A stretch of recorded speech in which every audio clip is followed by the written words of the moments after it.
Assalamualaikum warahmatullahi wabarakatuh. Saya Siti Mudawamatul Islamiyah, mahasiswa Prodi PAI Angkatan 2022 semester 6, izin menjelaskan mengenai fikih jinayah pada pertemuan ketiga.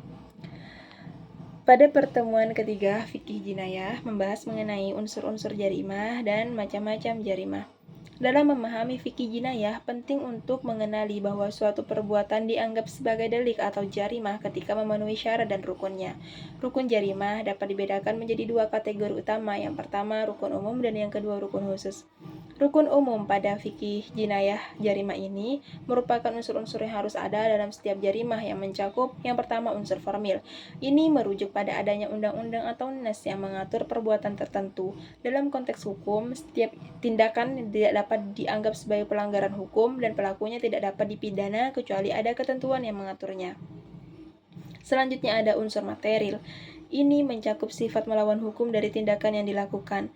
Dalam hukum pidana Islam ini disebut al-rukn al-maddi, yang berarti tindakan seseorang yang membentuk jarimah, baik melalui tindakan aktif maupun pasif. Yang selanjutnya ada unsur moral. Pelaku jarimah haruslah seorang mukallaf, yaitu individu yang dapat dimintai pertanggungjawaban pidana atas tindakan yang dilakukan. Dalam konteks syariat Islam, unsur ini dikenal sebagai ar-rukn al-adabi, yang menekankan pentingnya moralitas dan kesadaran dalam melakukan perbuatan.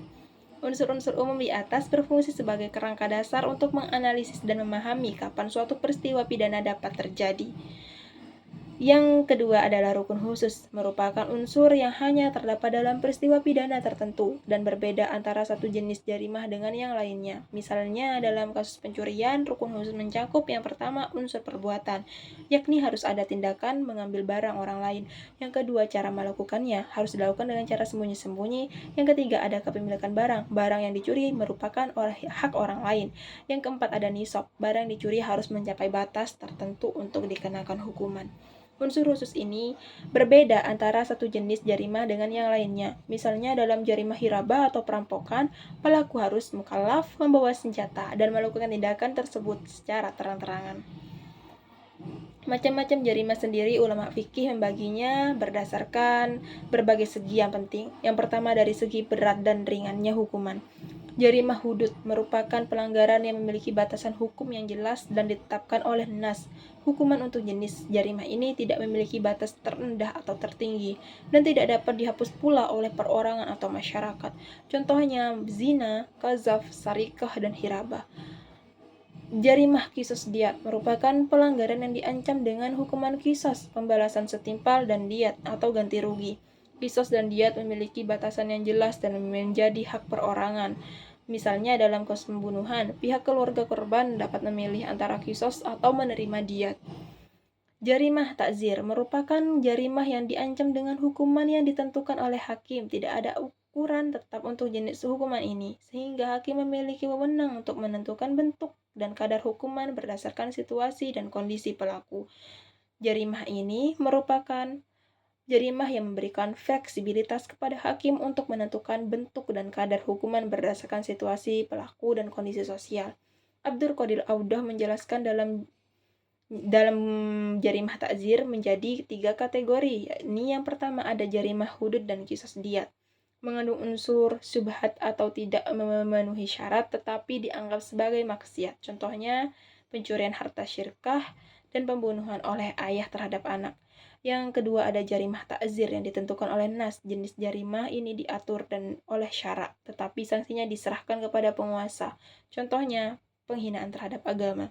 Yang selanjutnya ada jarimah takzir dengan sanksi diserahkan kepada penguasa. Jenis jarimah ini sepenuhnya menjadi wewenang penguasa demi kemaslahatan umat. Selanjutnya ada urgensi pembagian tindakan pidana terhadap jarimah takzir. Dari segi kekuasaan hakim, dalam jarimah hudud, hakim tidak memiliki kewenangan untuk menambah atau mengurangi hukuman. Dalam jarimah qisas diat, hakim berwenang untuk mempertimbangkan bukti dan keputusan di tangan korban atau walinya.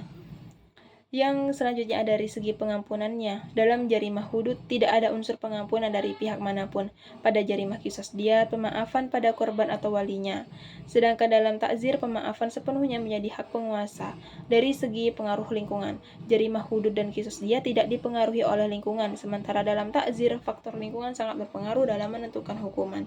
Dari segi alat dan bukti, pembuktian dalam jarimah hudud memerlukan 4 saksi, sedangkan dalam jarimah takzir cukup dengan 1 saksi saja. Selanjutnya dari segi niat si pelaku, macam-macam jarimah tadi terbagi menjadi ada beberapa bagian lagi. Yang kedua yakni dari segi niat si pelaku, ada jarimah maksudah, tindak pidana yang dilakukan dengan niat. Sedangkan ada jarimah ghair maksudah, tindak pidana yang tidak disengaja, di mana pelaku tidak memiliki niat untuk melakukan pelanggaran. Yang ketiga dari segi sikap berbuat atau tidak berbuat, jarimah ijabiyah, tindakan yang dilakukan dengan sengaja dan melanggar hukum seperti mencuri atau berzina. Ada jarimah salbiyah, ketidakberdayaan untuk melakukan sesuatu yang diwajibkan seperti tidak membayar zakat. Yang keempat dari segi siapa yang menjadi korban, ada jarimah masyarakat, tindak pidana yang merugikan masyarakat luas seperti zina atau pencurian. Ada jarimah perorangan, tindakan pidana yang merugikan individu seperti penganiayaan. Dari segi ketertiban umum, terdapat ada jarimah adiyah yang artinya tindak pidana biasa yang tidak berkaitan dengan politik. Ada jarimah siyasah yang merupakan tindak pidana yang berhubungan dengan kepentingan politik seperti pemberontakan. Saya rasa cukup sekian dari saya mengenai resumen pada pertemuan ketiga fikih jinayah. Kurang dan lebihnya saya mohon maaf. Assalamualaikum warahmatullahi wabarakatuh.